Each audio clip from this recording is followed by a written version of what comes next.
expressing the condolences for the University of Virginia, their football program, the people associated with that, and especially the families of those people those men that we lost yesterday.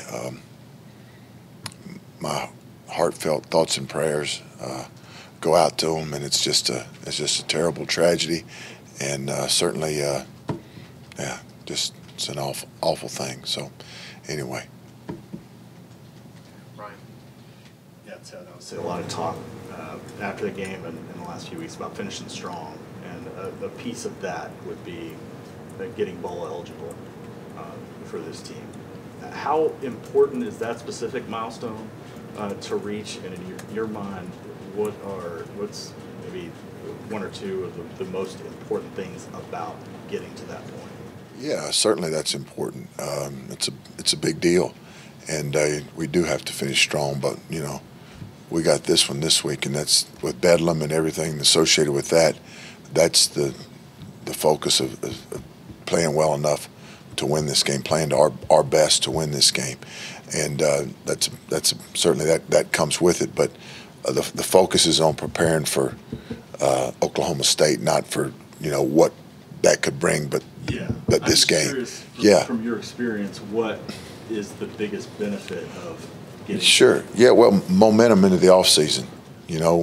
When you play well at the end of the year and you win at the end of the year, you carry momentum into your off-season program. Carries momentum into recruiting, into the off-season program, spring ball, all the things that you want to end anything on a good note and not a negative, not a negative outcome. And obviously, getting extra practices is part of that. With Sure. the defense that's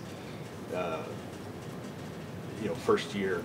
Everything like that, how important can that be, especially for those young guys? Oh, it'd be critical, absolutely, because those reps are like gold for everybody, but especially the young players who, it helps them launch from a different point for the off season, as opposed to launching from here.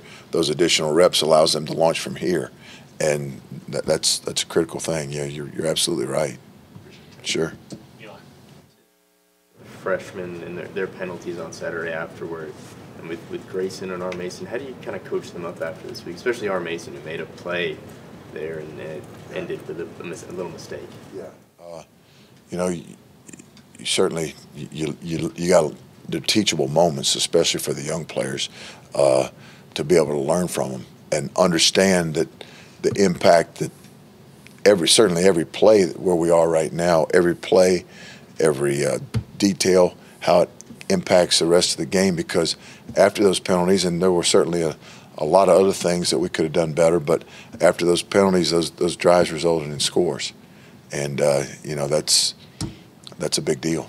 But at the same time, to learn from it and grow from it, because that's all we can do now after the fact.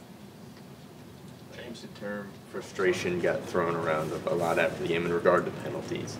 When you're 10 games in and maybe those same penalties or mistakes you were talking about in weeks 3 and 4 and 5, I guess what does that say where this team is at, or what needs to be? See, the face mask, that was more of a he took to start with a bad step, but responded and reacted, and he got caught reaching, which is obviously unacceptable. But at the same time, we haven't had a lot of face mask penalties this season, so. What does it say about what? Well, and I was speaking more on the whole, not those two penalties in particular, but at this point, I think you guys lead the Big 12 and Big 12 penalty yardage. Yeah. 2 games in, those mistakes keep cropping up, whatever specifically they are. Right. Just something we got to get fixed and get corrected. And again, going back to understanding the ramifications of what those things lead to. When you don't have much margin for error, those things lead to on and on and on bad things happening that obviously affect the outcomes of the games. But that's something we got to clean up. Sure, and we coach that and discuss it every week. That's not something that all of a sudden now we're going to talk about just because we've been coaching that all year, and we all got to do a better job. James. A lot of times when like the last drive when you can't get off the field, you just when a guy makes a play or a playmaker steps up. Have you been disappointed you haven't had more guys just make a play and become playmakers out there? you know, yeah, we're disappointed, but to say that we're disappointed with one person or whatever, no, we're disappointed where we are, and you know, certainly having opportunities to do that. At the same time, you know, maybe it's a better call somewhere along the line. So it's not, but all of us collectively to do better, and that's where we are, and we're going to keep working to get it fixed. I'm going to ask about OSU. They're a different team with Spencer, obviously. Yes. So, what's your thoughts on what they're doing, especially with him? He's a really, really dynamic football player, and I think we figured it up yesterday. Going back to his high school days, he's had 90-something starts, career starts as either a high school quarterback or a college quarterback, and that's a lot of snaps when you're starting 90-something ball games. So that's a lot of snaps. He puts pressure on the defense with his mobility, creates explosive plays, and he leads the Big 12 in total offense, I think. And so he's a guy that, you know, and he's back, he's ready to roll, and it's a great challenge and a great opportunity for us. So, but we have a lot of respect for him and how he operates, and certainly adds an element, not just the element of his athleticism, but the element of his experience and his decision making. Ted talked to Sean White after a game, and he said how it took him a while to snap back into it after Justin Broyles got hurt. How big of a blow, emotional moment was that for the guys, and how did Robert Spears-Jennings fare in this place? You know, we were a little short anyway because Key Lawrence didn't play either. So then, you know, Justin had started, and obviously he's played a lot of football, and we have a lot of confidence in Justin from his leadership, communication, all the things that he brings. But, you know, that's the unfortunate part of football. So then Robert went in there and did a nice job, and then we ended up moving Billy over to free safety and Trey at strong, and Billy hadn't taken a rep all week at free because, you know, we had the other, so that part of it. But and I thought Billy did a nice job as well. Ted, I was going to ask you just a little bit more about Spencer. You talked after the game on Saturday about some of the issues defending Garrett Green on the ground, his mobility. What struggles or what challenges are there with defending Spencer specifically with his mobility, and what can you guys do to improve in that area? Well, I think that, you know, if you look at like mobile quarterbacks across the board, when teams spread you out and create space with formations, all right, they also create scramble lanes, running lanes. And what we have to do is we have to do a really good job, excuse me, of closing off those scramble lanes with our rush, whether it's a three-man rush, obviously there's another lane, or a four-man rush. So I mean, you know, whatever you do, but to have a rush plan in place to be able to limit his area of operation and keep him in the pocket. And that's like happened, like, you know, that's since mobile quarterbacks started being mobile quarterbacks when the spread offense was invented, you know, part of the things that, you know, and if you look at the impact it had in the NFL, right? It had the same level of impact as far as the NFL, as far as guys, all those guys that make $30 or $40 million. Those owners don't want those quarterbacks running with the ball much, taking those shots either, you know. So. We'll go to Mason Young. Trey Morrison and Justin Harrington getting that game. Just how did you feel about the way that they performed in that, given the situation? I thought that Trey played solid. You know, he made a couple nice plays. He made a nice play on a deep ball, and he also had a couple big tackles for us. So he did some good things, and you know, a guy that, you know, was on his last year. You know, so the clock's ticking for all of us. But I thought he did a nice job.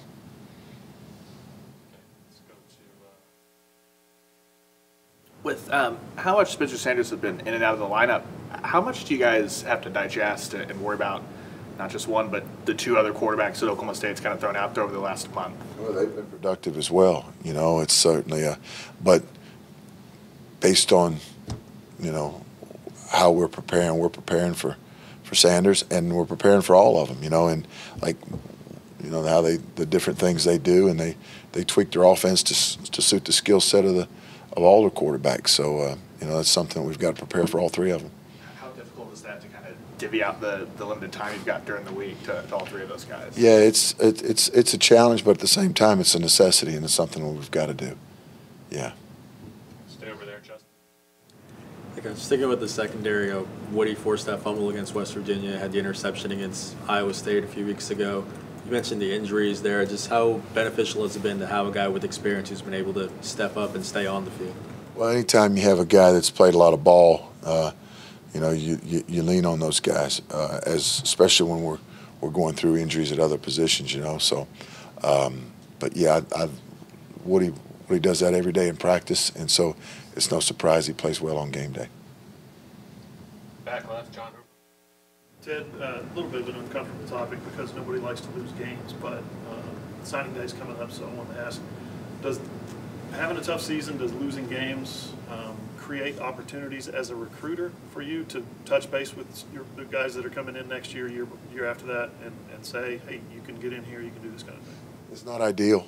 No, it's certainly not how we would like to draw it up, but at the same time, there's opportunities that come with that, and the guys that we're recruiting, you know, we're excited about the future with them, and and they see the opportunity, and so we're looking forward to getting them in the boat and moving on. Did you ever get clarification on what TD wants to do in the future?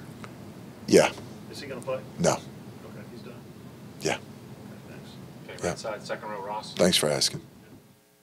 Yeah, some of those young players on this year's roster, you know, like Robert Spears, Jennings, some of them were speaking out Saturday after the game, just saying, you know, stay with us, we're going to turn this around.